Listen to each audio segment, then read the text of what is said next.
মার্কিন গোয়েন্দা সংস্থার প্রধান তুলসী গ্যাবার্ড ভারতে এসে এনডিটিভিতে একটা সাক্ষাৎকার দিয়েছেন এবং সেই সাক্ষাৎকারে বাংলাদেশে হিন্দু, বৌদ্ধ এবং খ্রিস্টান সম্প্রদায়কে নিয়ে তিনি উদ্বেগ প্রকাশ করেছেন এবং বলেছেন বাংলাদেশে ব্যাপক হারে হিন্দু, খ্রিস্টান এবং বৌদ্ধ তারা নির্যাতিত হচ্ছে। চলুন আমরা তাহলে জরিপে দেখি আসলে বাংলাদেশে হিন্দুরা নির্যাতিত হচ্ছে কিনা অন্তর্বর্তীকালীন সময়ে। বিশ্বের সবথেকে জনপ্রিয় ওয়েবসাইট যারা জরিপ করে থাকেন তাদের ভিতরে প্রথম হচ্ছেন ভয়েস অফ আমেরিকা। তারা একটা নিউজ করেছে এবং সেখানে তারা উল্লেখ করেছে যে বাংলাদেশের 64% মানুষ তারা মনে করে যে যারা হিন্দু সম্প্রদায় আছে তারা অন্তর্বর্তীকালীন সময়ে সবথেকে বেশি নিরাপত্তা পেয়েছে আওয়ামী লীগের থেকে। দ্বিতীয়ত 17% মানুষ তারা মনে করে যে পরিস্থিতি এখনও আগের মতোই আছে এবং তৃতীয়ত 15% মানুষ মনে করে যে পরিস্থিতি আগের থেকে খারাপ হয়েছে। তাহলে সেক্ষেত্রে আমরা মিলিয়ে দেখলাম যে মানুষ বলছে বা জরিপে উঠে এসেছে ভয়েস অফ আমেরিকান যে বাংলাদেশে যারা সংখ্যালঘু আছে তারা নিরাপত্তার চাদরে আবৃত আছে। তবে এখন আমরা তুলসী গ্যাবার্ডের কথাকে চিন্তা করে দেখব যে আসলে ভারতে মুসলিম যারা সংখ্যালঘু আছে তারা কতটুকু নিরাপত্তার চাদরে আবৃত।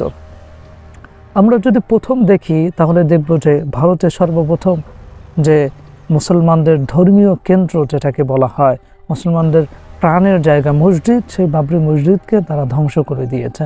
শুধুমাত্র বাবরি মসজিদ নয়, আর বহু মসজিদকে তারা ভেঙে চুরে গুড়িয়ে দিয়েছে এবং সেখানে মন্দির স্থাপন করেছে।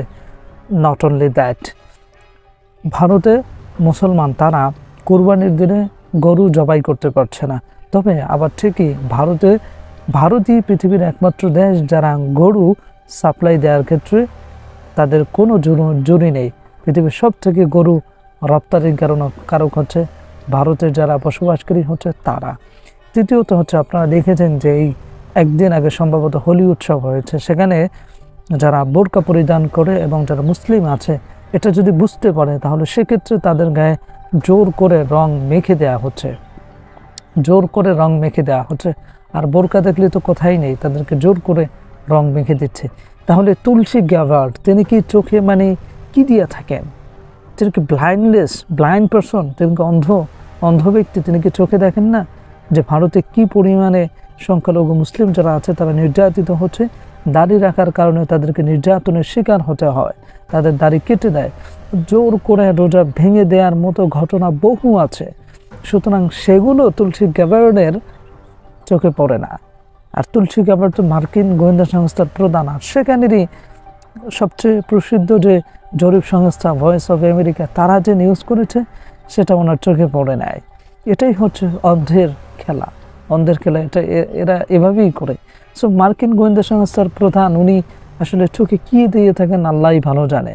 সো সর্বশেষ বলবো যে আসলে ভারতে যে মুসলিম যারা সংখ্যালঘু আছে তাদেরকে যে নির্যাতন আছে সেটা আগে ভাবেন।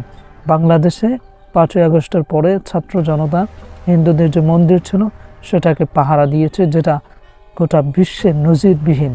সুতরাং সেটা চিন্তা করে তারপর বাংলাদেশকে নিয়ে কথা বলবেন। So be careful Tulsi Gabbard. Okay, that's it. Thanks for watching this video and see you in the next video. Allah Hafiz.